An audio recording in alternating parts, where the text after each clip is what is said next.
The Durian Hits, bringing big ideas, critical opinions in Southeast Asia.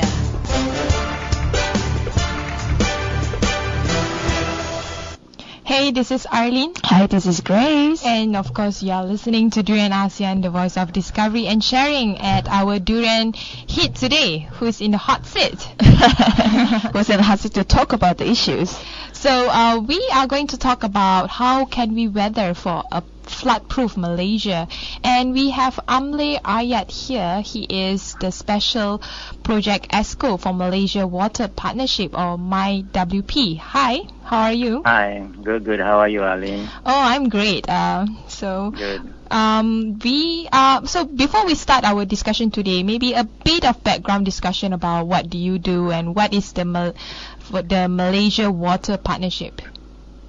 Okay, Malaysian Water Partnership is an environmental, non-governmental organization looking towards the promoting sustainable water management, or specifically the integrated water resources management, or normally called IWRM. So we are looking at various levels, at the policy levels and also at the ground level, i.e. doing projects on the ground. So basically we are an organization which is trying to promote sustainable water management, and MyWP is under the Global Water Partnership, which is stationed in Sweden. I see. That's quite impressive. So how long you have been really work in this special project ESCO? As far as MyWP is concerned, I have been there for about 2 years, but water-wise about 10 years, 10 or 15 years. Mm-hmm. That's quite a long time. Malaysia is quite popular for being prone to floods annually, no matter how severe it is. It seems like nothing much has been done on the ground, at least in terms of perception by the public. But in terms of the recent flood in the East Coast, what is your overview on the state of the situation on the ground?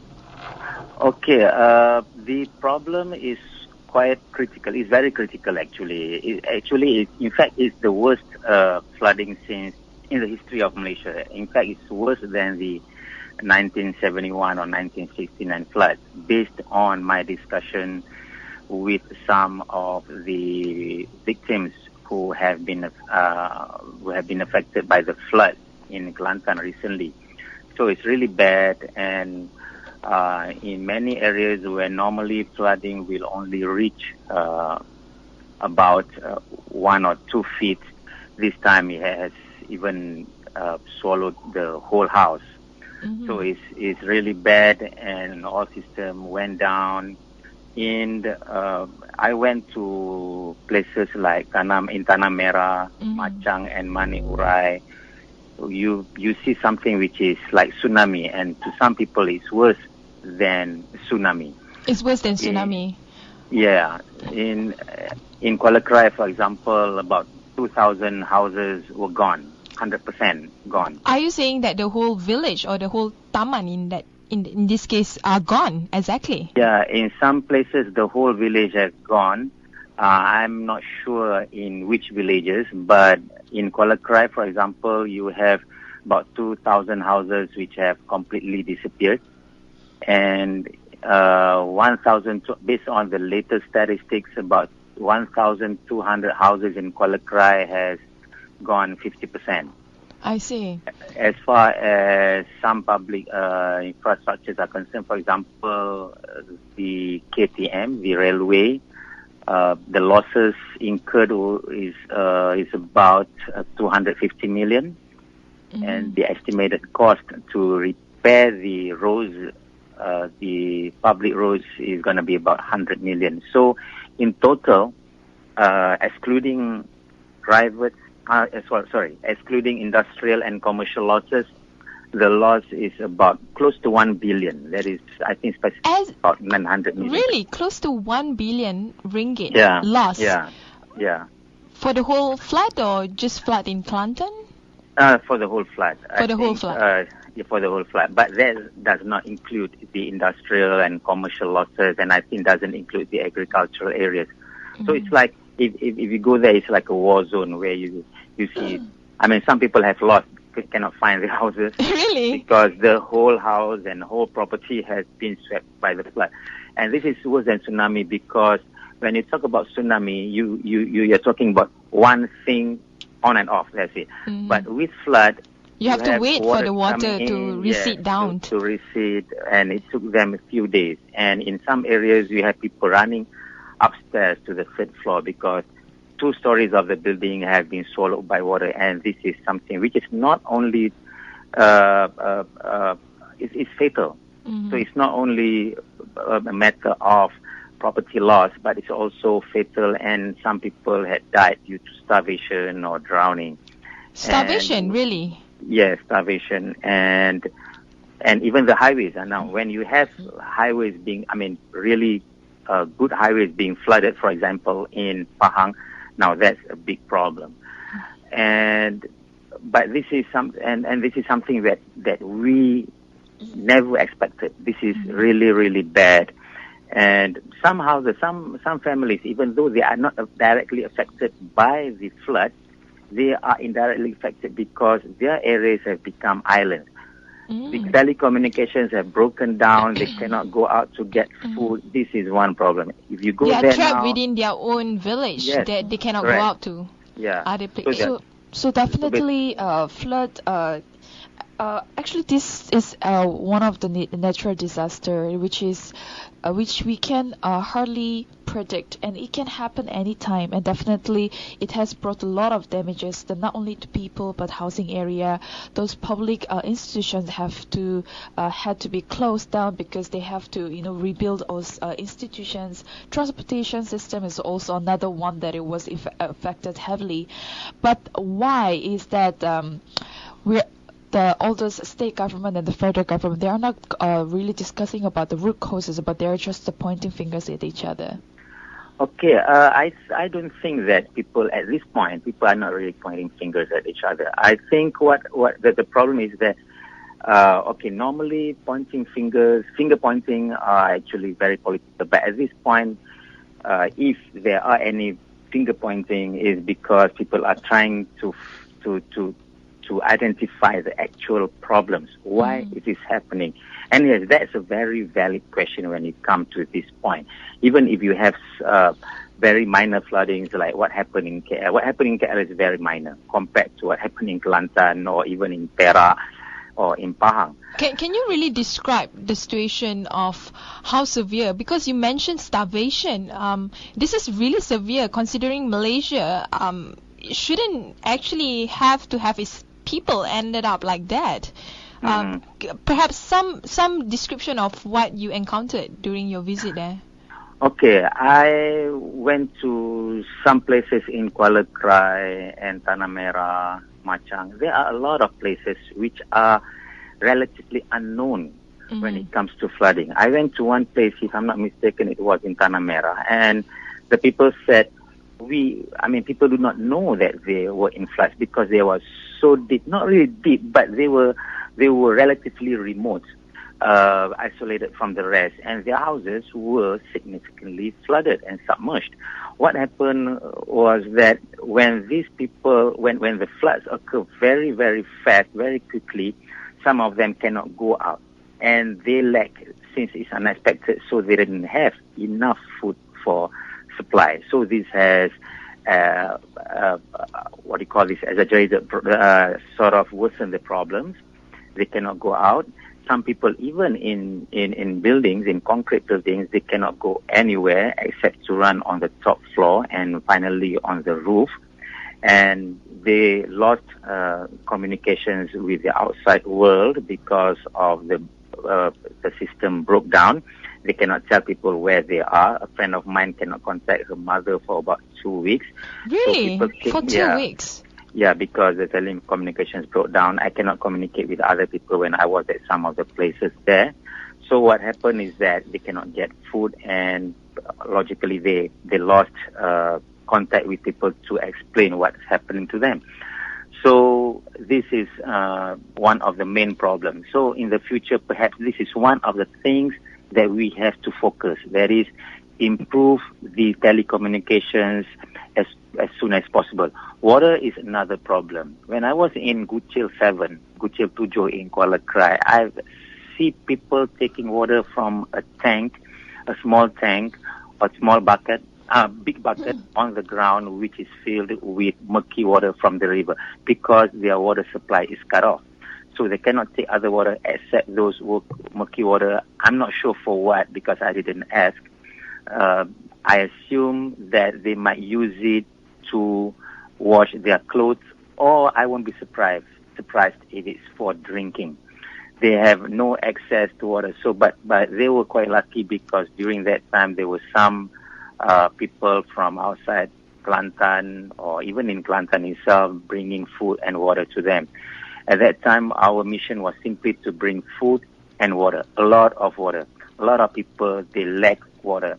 We were lucky to have a doctor in our team, so she managed to see some people who have sickness or diseases, and yes, there were some people who contract some diseases. I assume it's things like diarrhea or... It's not E. coli, right? Problems. I'm not sure. I think there would be E. coli cases and also skin problems. This is something which is very common in this kind of situations where you have a lot of waterborne diseases traveling around. But when it comes to the situation that has been faced by these villagers years back, is it quite common for them to expect, the flood would eat up their homes? No. Usually, how bad the flood would be prior to the worst flood ever? In some places where I visited, the flood level can be expected to go as high as 1 foot or 2 feet. That's the highest. But this time it goes on top of the roof. You cannot even see the roof. You cannot see the watermark. So what happened is that when I asked them how deep is the flood, they said they can row a boat on the top of the house. Wow. So that's it's how really severe it is. Yes, the house totally disappeared. If it stays there, you cannot see the watermark, because the water has reached above the roof. In the past, what would the villagers do in order for them to, be able to go through the flood season? Okay, the worst thing that could happen is that they might have to move for a few days and then come back. No problems. Water supply will still be there. Electricity, telecommunication will still be working. They will just go to their neighbor's house or their relative's house for a while. Yes, but in this case... Even their relatives probably are in floods as well, I would assume. Yeah, if you look at the pictures, you cannot see the houses because the houses are in flood.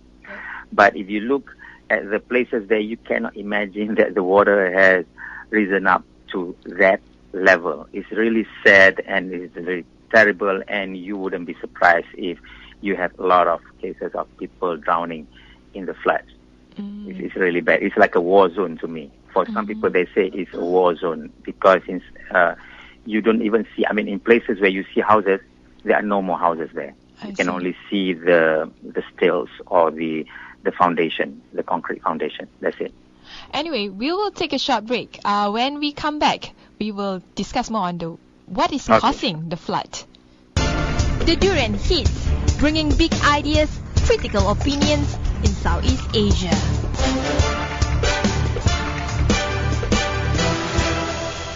This is Arlene. Hi, this is Grace. We are back again with the Durian Hit on the topic called Can We Weather for a Flood-Proof Malaysia? With us is again Amlir Ayat. He is the special project exco for the organization that focuses on addressing the issue on the recent flood as well. So Amlir Ayat, when it comes to the area in terms of addressing the root causes, how can we really identify the real root causes? And because there's just so many people, giving their own prediction, their own analysis on this. The root causes is a complicated issue because there is no actual root cause. Once you find a root cause, there's going to be another root cause or a set of root cause causing that root cause. Is a cycle actually. So what needs to be done is to openly discuss and also identify the root causes, whatever the root causes or the or the point of views may be, in a very what we call participatory manner. Meaning we take everybody who is affected or affecting the problem and discuss it openly. There are efforts which have already been done at this level as far as water management is concerned. But like I said earlier, this is a very unexpected situation. I mean, what had happened in some of the states recently in Pahang, Kelantan and Perak, and to some extent in Johor.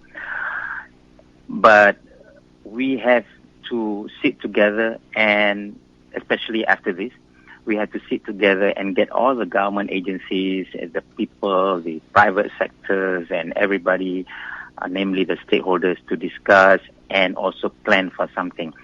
What happened right now is we need to embrace what we call sustainable water management, or what is being promoted right now, like I said earlier, integrated water resources management, IWRM. Integrated water resources management focuses on the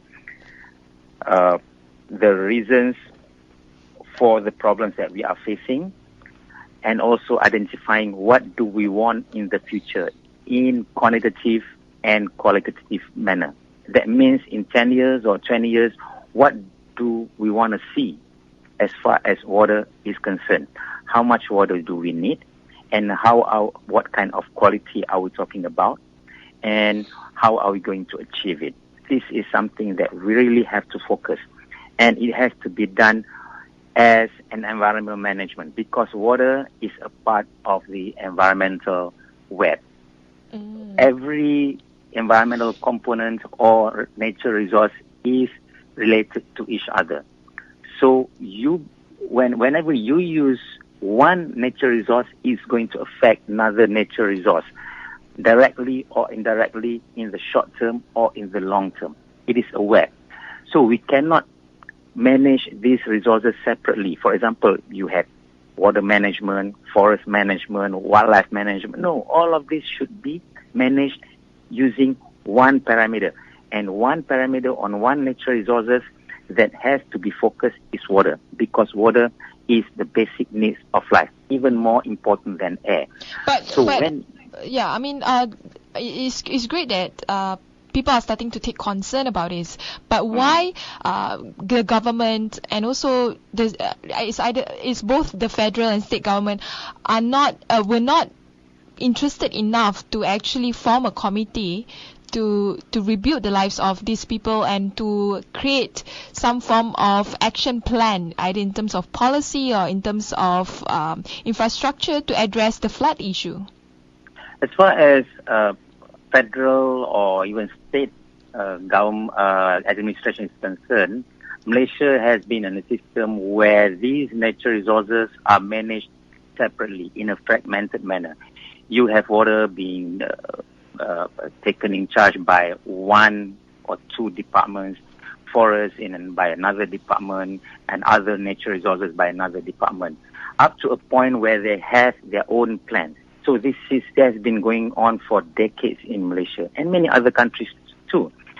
But in Malaysia, in other countries, especially in developed countries, integrated management of natural resources has been taken more aggressively. So the word integration hasn't been exist in the Malaysian mindset. Yeah, you can say that way. I mean, for example, you have integrated.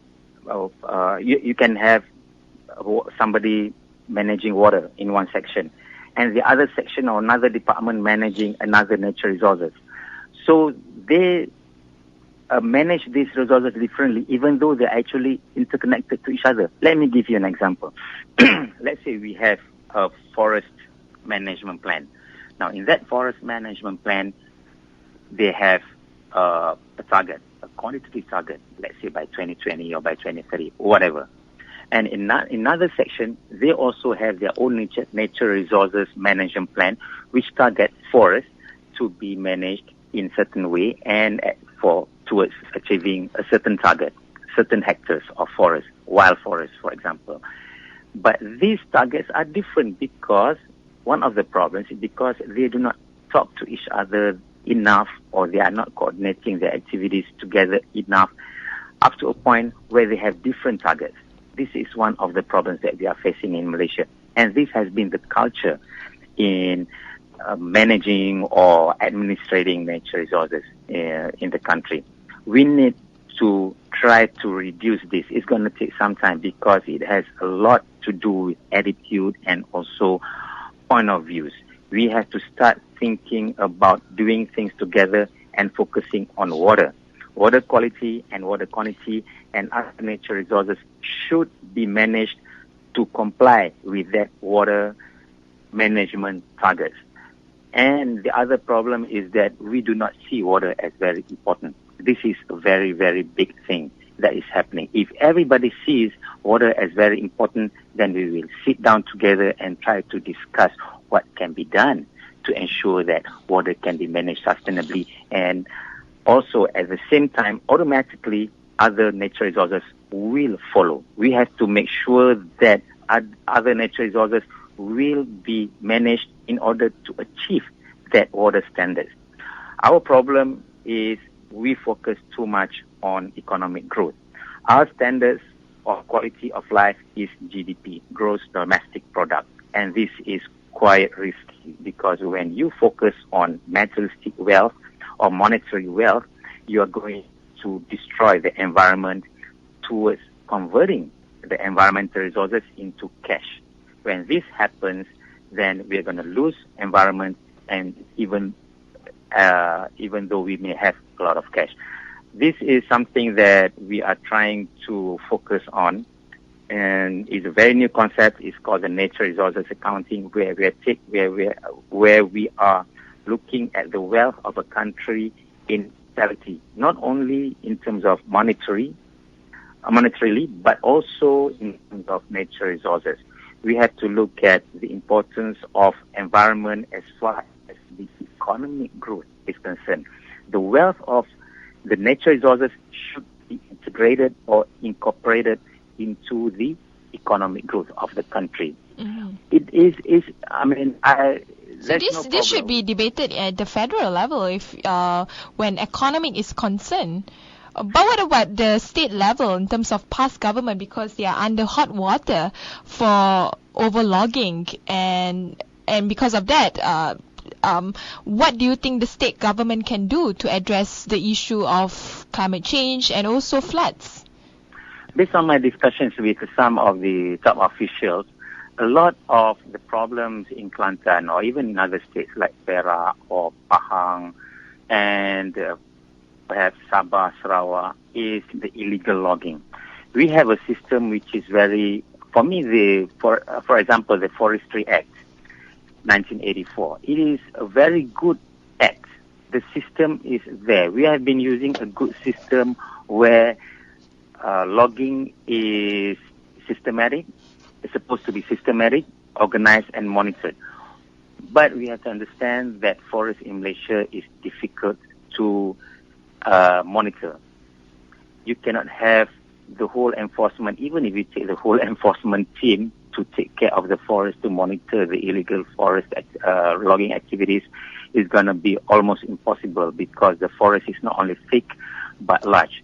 We are quite lucky. We still have a lot of tracts of forest in the country, but something has to be done from all angles as far as illegal forest, illegal logging is concerned. This is something that is very difficult. We have been trying to reduce this problem for a long time, but it seems that the problem still continues. So, of course, there have been a lot of other things that are happening along the way. I believe the corruption is also one issue which needs to be addressed. And like I said earlier, this is about awareness and also sincerity. I think if we have enough people who are sincere in managing our forests or other natural resources for that matter, we can resolve this problem in the future. So are you saying that we need to address more on the human causes of flooding? Of course, human is the reason for any environmental problems or any problems for that matter. So definitely we need to manage, put more, focus more emphasis on the non-structured measures like legislation, regulation, enforcement, like land use control, like you mentioned before, awareness and education and so on. Correct.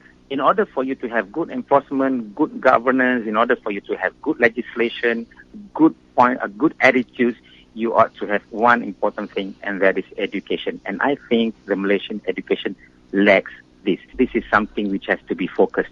Our education system, from my point of view, focuses very, very much on economic growth. And that is something we have to reduce. We have to teach our people that environment, not for environment's sake. Environment has to be managed sustainably for human survival. Right now, we see environment as something different, as something that we can extract, we can use, we can utilize for our own good. Now, that's not true. Environment is a part of our survival, and we have to see. But I mean, I think the obvious reason, I mean, it's quite obvious that environment and also when it comes to green policy should take a center stage in politics. But why there's no political will? I guess the right question is, how can we make environmental issue as something that politicians want to jump in and be part of it, and how to create that political will among people and among authorities? To create political will, we need a mentality change. This is something which is going to take, I mean, this is one of the ways, and this is going to take a long time. I had some discussions with people, with people from countries where environmental management is a high priority, and they face the same problems. If you look at the curve of development and environmental management, you see that steep going up towards economic growth, and when you reach at the top of the economic growth, you see a lot of environmental destruction. And that is when people will realize that they need to sacrifice some of their achievement, their economic achievement or economic targets for the sake of environment, because they started to realize that cash or money cannot help them survive sustainably. So they have to adjust the equilibrium or find a new equilibrium where economic growth complies, respects the environmental laws. We are talking about nature right now, and if we do not take care of nature, we're going to lose economically. Let me tell you a story about this guy, this farmer. Many years ago, when there was a big landslide in South America, I cannot remember which country, perhaps it was Ecuador, and this farmer had lost his property and family due to landslides, and this landslide was due to the illegal deforestation upstream. So when people asked him, how do you feel and what happened, he said, well, if you commit a sin to God and you ask for His forgiveness, God will forgive you, always forgive you, 100%. If you commit a sin to a human being and you ask for his or her forgiveness, he or she may or may not forgive you. But if you sin to the environment, to nature, nature will never forgive you. This is something that we have to emphasize amongst our kids. We have to respect the law of nature. If we do not respect the law of nature, it will come back to us. Mm-hmm. And this is one thing that we do not stress in our education system. Our education system seems to me that is promoting utilization of nature resources for our benefit. Mm-hmm. We do not see environment as a part of our life. We see environment as environment, but not as something that we need. It should be seen, environmental management should be seen as a culture, as a way of life. We shouldn't see throwing rubbish into the river system or into rubbish bin as something as a part of our life, as environment. It should be seen as our culture. this is something that is going to take a long time. For example, in Australia, it took the government about 20 to 30 years to change people's attitudes so that they will stop throwing rubbish out of the car. You see, so if we're going to change Malaysians' attitude, we can only see the change maybe in 2040. Yeah, that's a long way to go. Anyway, we will take another short break. When we return, more discussion with Amlir Ayat. The Durian hits, bringing big ideas, critical opinions in Southeast Asia.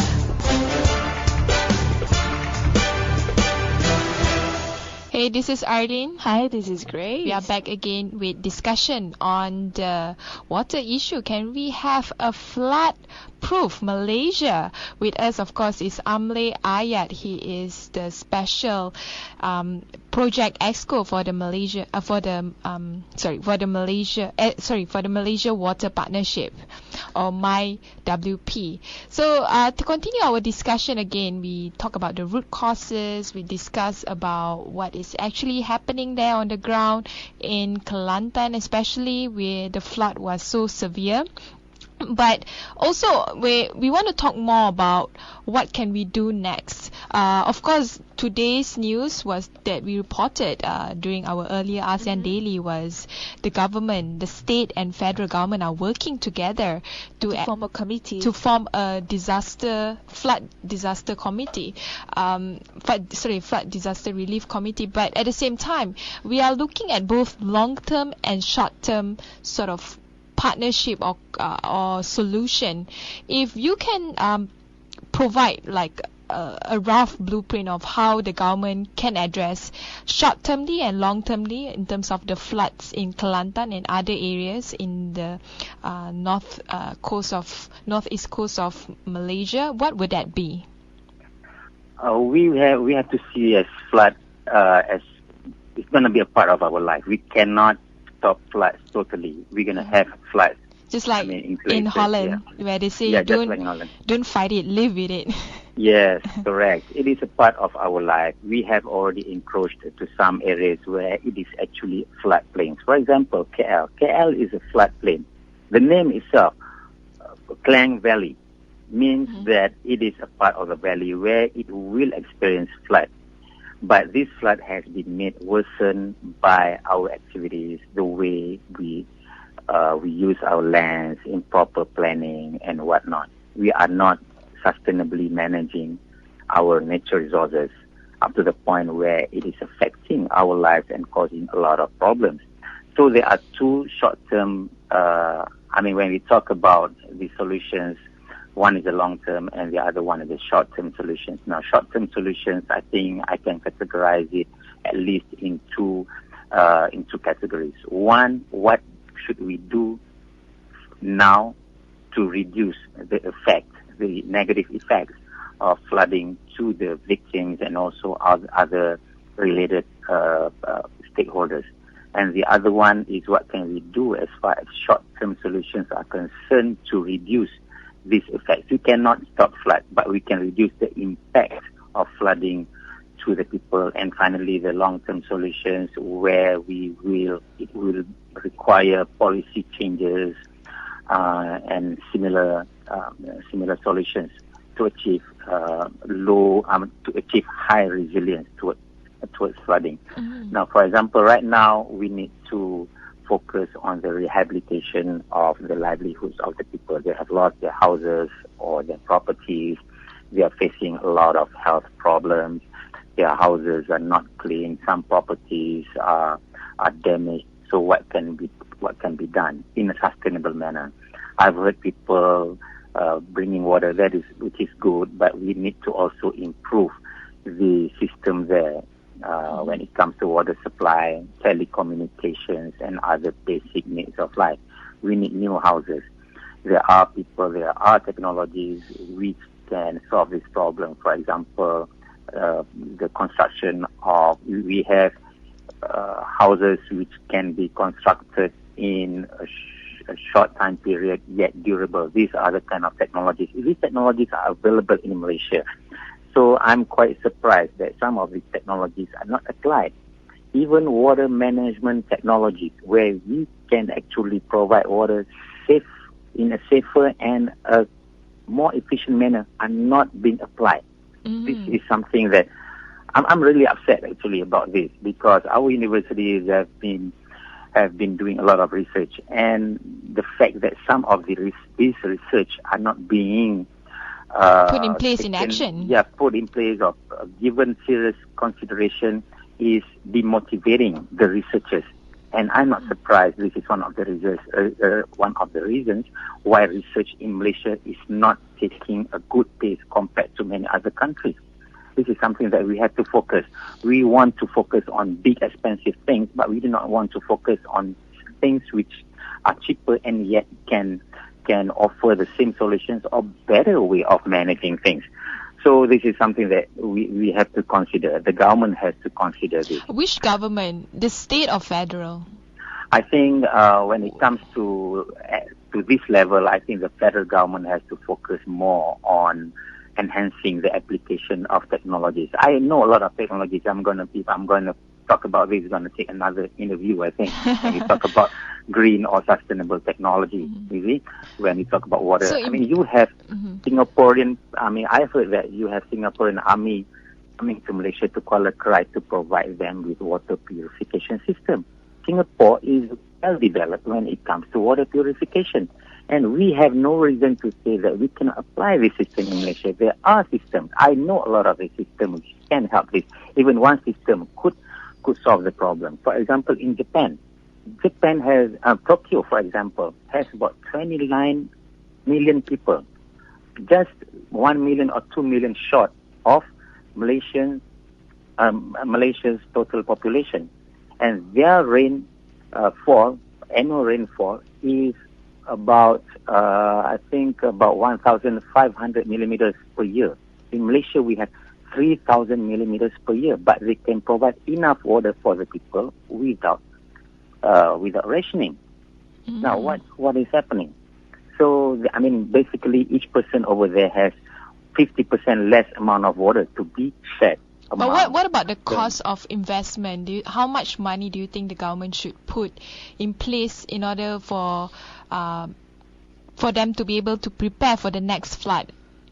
Okay, at this point I don't have a ballpark figure, but if we take this system seriously and do it aggressively, the cost, when we talk about economies of scale, is going to be reduced. Of course, at this first stage, it's going to take a lot of money, but the return is going to be big.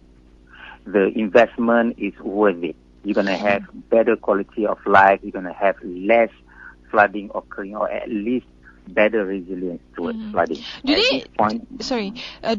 you think for the local community, that's on the government scale of addressing issue, but what about in terms of the community level? Do you think it is the responsibility of schools and other community groups to actually prepare or train their the community to know where to go or who to contact whenever this kind of situation happen? Yes, what you said is a short-term solutions. That means when a disaster occurs, what can they do to make sure that their properties or their lives are safer, and that these disasters can be, as far as the effects are concerned, can be reduced. At the same time, communities have to understand why is it important for them to do certain things. For example, how to reduce how to manage their lives accordingly so that water can be managed sustainably. This requires education and also capacity building, meaning what they can do to reduce the problems. And of course, before that, they have to understand the importance of sustainable water management and what does it mean and what the individuals can do.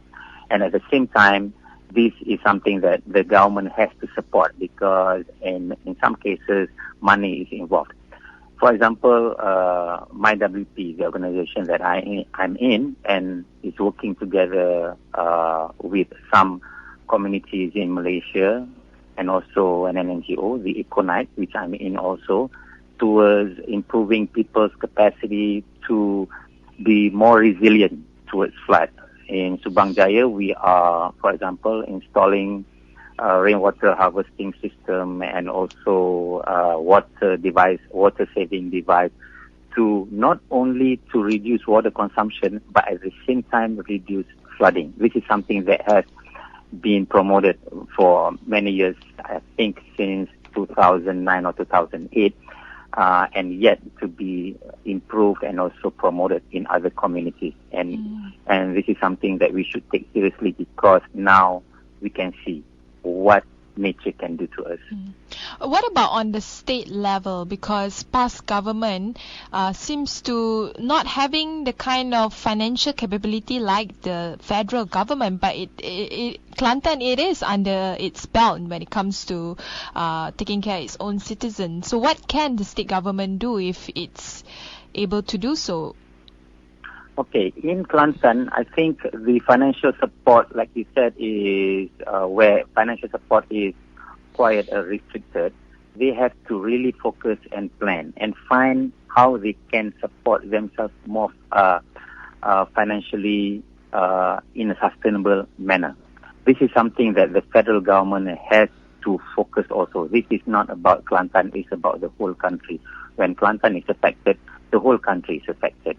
It's about the people, the Malaysians. Every Malaysian deserves the same focus as far as quality of life is concerned. So I hope the federal government from now on will prioritize Kelantan when it comes to nature resources. I believe the Kelantan state government has to focus on how to improve the enforcement when it comes to forestry. This is quite difficult because if you go to Kelantan, there are a lot of forests which are located in very remote areas that is difficult to contain, to enforce, to monitor. At the same time, we have to also focus on the incidents of corruption and other similar activities which may significantly affect the quality of forest management in the country. Kelantan has a lot of forest and it has a lot of water, but if you do not focus on this issue, then I won't be surprised that this can happen again. Not only for Kelantan, it can happen even in Kuala Lumpur, where you have more development here. If we don't take care of these issues, then we may have to incur bigger losses. At this point, like I said earlier, at least 900 million is lost due to this problem. Very interesting. So, if you were to give one suggestion right now to address the current flood issue, when it comes to what we can do for now as individuals, what would that be?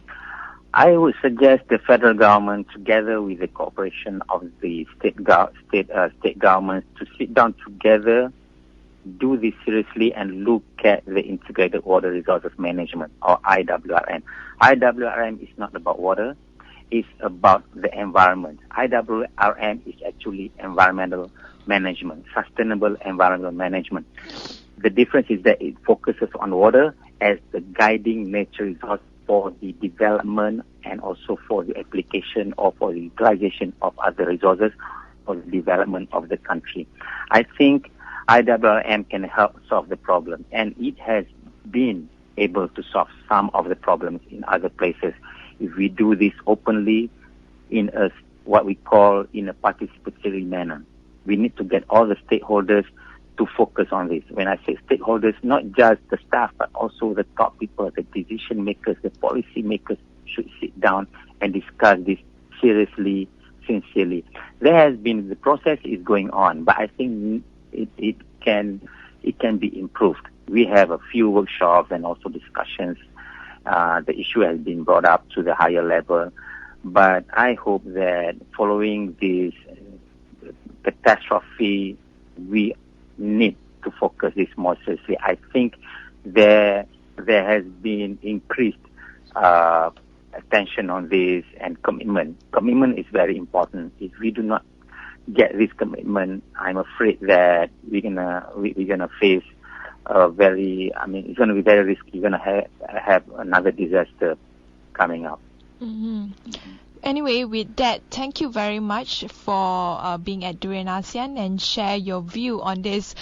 We hope that the flood will quickly recede and the victims of the floods can quickly rebuild their lives.